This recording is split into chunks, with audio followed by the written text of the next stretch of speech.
Ito na yung tinanim namin sa malaking galon, ang alugbati. Kaya akin na ito nga anihin sapagkat ito ay medyo malalaki na. Para siya ay lumago lalo ay para daw kakapunin. Sabi ni Pastor, kunin ko na daw ito kahit ito ay halos isang dangkal pa lamang. Oh. Ito, tingnan nyo to. Isang puno ay merong apat na sibol na usbong. Kaya atin na itong pipitasin.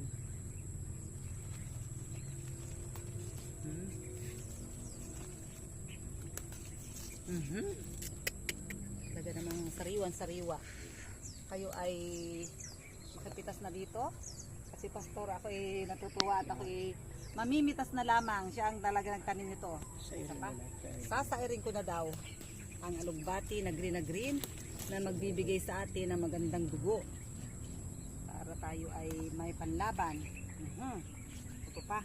Bagamat maraming langgam dito sa bukid, kami ay okay lang at kasama yon sa buhay dito sa bukid na kinakagat ng langgam. Kaya na pa daw kinakagat si Pastor ng langgam.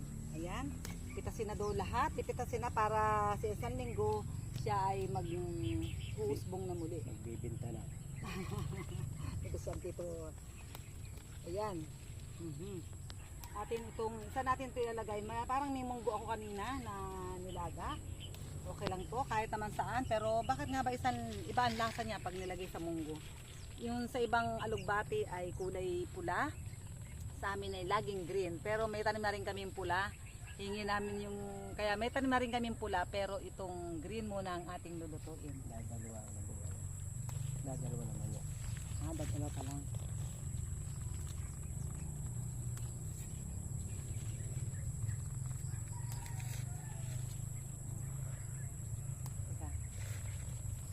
Lalaki ang puno niya.